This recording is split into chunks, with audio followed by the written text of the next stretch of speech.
You don't really appreciate a view until someone tries to rip it away from you.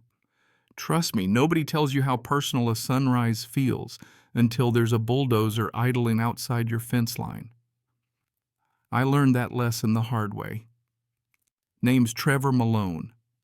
I'm 42 preservation architect by trade, meaning I bring old buildings back from the dead mostly for folks with more money than patience. But all my life I wanted to save something for myself, something with a heartbeat that matched my own. 3 years back, after a lifetime of patching up banks, churches, and forgotten libraries all over Texas, I finally stumbled onto my own miracle, a battered 1920s red brick house sitting high on a ridge outside the Cedar Bend Heights gates. Place looked like time had mugged it in an alley. Ivy strangling the gutter's roof bent in the middle like a tired spine, but even from the curb you could see the dignity clinging to it. That house used to belong to my grandfather before I was even born. Sat empty for decades, lost in legal limbo, and I had to buy it back at auction, burning through every penny I had. And let me tell you, the cost to restore it, double the buy-in easy. But I went all in.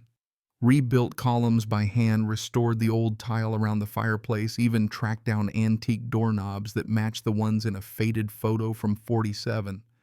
Slept on a cot for months, bribed city inspectors with decent whiskey, fought with plumbers, lost count of the times I patched drywall at 2 a.m. But when it was finished, I'd sit out back drinking those sunrises and swear the world was mine. You get attached, you know. The ridge rolled out beneath me. All pecan trees and wild hills, untouched land, the kind developers salivate over. And wouldn't you know it, the HOA was just itching to improve the view. That's how she came into my life.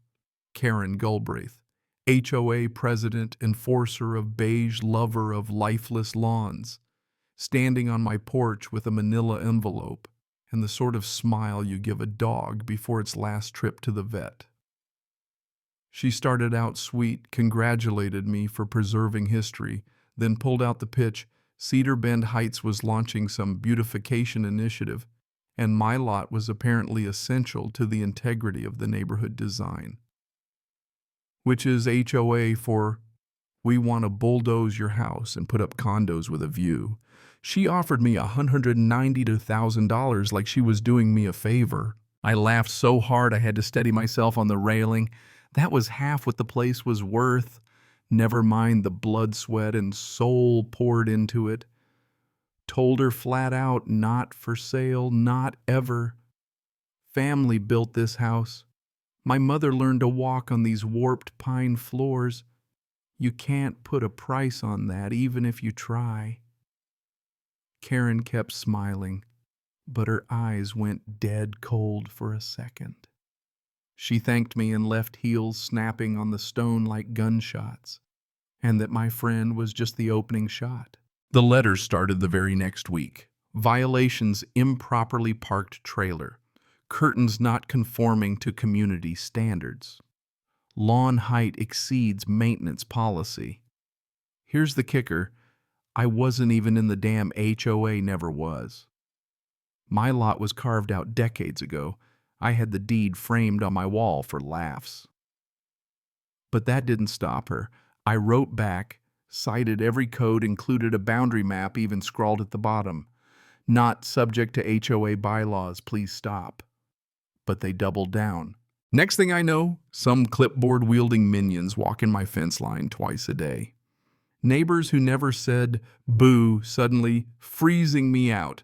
And a city maintenance crew shows up, routine drainage inspection, they say, called in by concerned residents. And then I get cornered at the gas station by a guy asking if my work truck's even legal to park at home. Karen's strategy: misery by 1,000 paper cuts. She figured I'd fold and take her offer if life got uncomfortable enough. Only I don't fold. I restore things worth fighting for even when everyone else wants to bulldoze them. So I doubled down too. Planted more flowers, bought louder curtains, parked my trailer in the same damn spot every morning. If they thought I'd break, they had another thing coming. But Karen, she wasn't much for negotiations. She played siege warfare. Suddenly, construction flags popped up just past my back fence. A week later, survey crews, graders, excavators like an invading army with high-vis vests rolled in and started tearing up the land below my ridge. In a month, there was a site office and a big sign, future home of Cedar Crest Villas luxury living with a view. My view. Filed a zoning complaint the same day citing sunlight airflow. Historic protection hell, my house was on the registry. Clerk didn't care, permits were in order. Turns out while Karen was making nice, she'd already greenlit the whole project. Lawyer said unless they touched my land, my hands were tied. Tried injunctions, called the paper, they ran my story below one about a city park goose. Got a few calls, nothing changed. Then my brother Daryl, who I hadn't seen in years, showed up grinning like he'd won something, claimed he was owed a cut of the house, whipped out a manila envelope courtesy of Karen's lawyer, said he'd back off if I played ball. Real family, right? But it didn't stop there. Suddenly, HOA notices about new trails and landscaping started popping up, diagrams showing public paths hugging my fence line, Daryl's name on a letter to the board calling my place a safety risk. City inspector dropped by, clipboard in hand, routine structural review.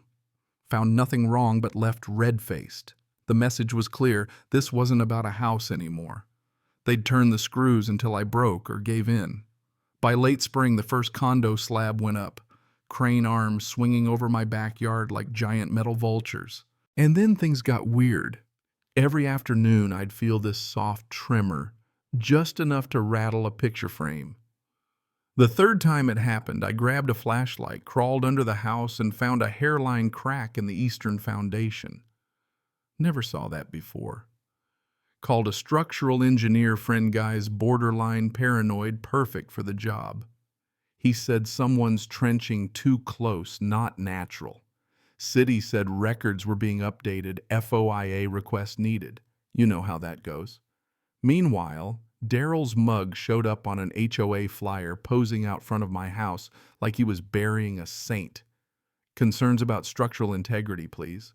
Karen, though, kept her distance. Instead, her workers accidentally pressure washed my flower beds, set up a porta-potty 10 feet from my bedroom window, and parked trucks across my driveway like it was a loading dock. So I installed a security camera, local storage, no cloud. Showed my neighbor Stan the app, just in case, then let my wife Rachel drag me on a long overdue trip to Portugal with our 2 kids. Needed the break or so, I thought. On day 9, my phone buzzed. Motion detected near the east wall. Pulled up the app, grainy shot. Mechanical arm, moving, then static, then signal lost. Stan texted back, "Dude, something's wrong. Your front wall's gone crane everywhere. Didn't wait, book the first flight home." Got back to find the porch, gone east wall, caved in, grandmother's stained glass in pieces. Construction crane sitting just past the fence, boom arm dangling like it knew what it did. I barely finished yelling, "Where's my cat?" before Stan pointed out a hole in the rubble. Firefighters dug Percy out alive, covered in soot, but alive. The relief lasted all of 10 seconds before the anger kicked in. No cops, no fire marshal, no inspectors, just Karen's crew clearing debris like they were erasing a crime scene. Overheard one guy whisper, "She said to get it down before noon, make it look like old masonry gave out." Marched right up, got his, I don't know her name, the HOA lady. Called the cops, called the news, called my lawyer. When Karen finally showed up, only after the sirens. Of course, she put on her best tragic face for the cameras, saying I'd agreed to voluntary demolition. I stepped up, flash drive in hand, and told everyone, "This is attic cam footage from this morning. It's all on here. We watched it right there in a fire truck, 7:53 a.m. Cranes boom, swings, slab, drops like a guillotine through my roof. Gasps, curses, cop, asks if I have backups. I do with timestamps. Karen's fake demolition consent, blue ink, forged signature, laughable. Not even her best trick. Next day, her lawyer handed over a flash drive proving I'd threatened her crew, except my daughter Emma's a digital forensics nerd. She tore it apart in court, proved it was spliced metadata exported from Karen's assistant's MacBook.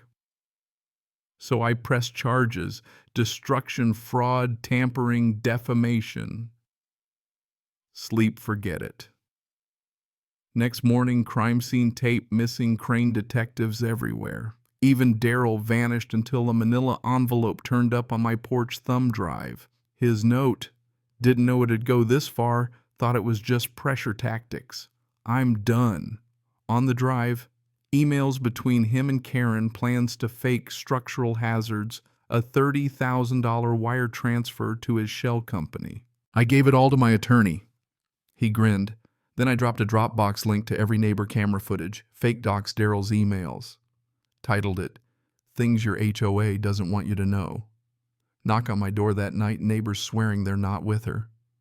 Karen tried one last time, sent a cease and desist for violating community digital conduct policies. I laughed so hard I nearly tore my stitches from digging Percy out. Final nail. The building inspector classified the collapse as unauthorized structural impact from adjacent site equipment. My original SD card, complete with GPS logs, was untouched. In court, Karen sat stone-faced, flanked by lawyers. The judge watched the footage, listened to Emma's breakdown of the edited clips, saw Daryl's betrayal and Karen's emails about removing impediments. Even the jury looked sick.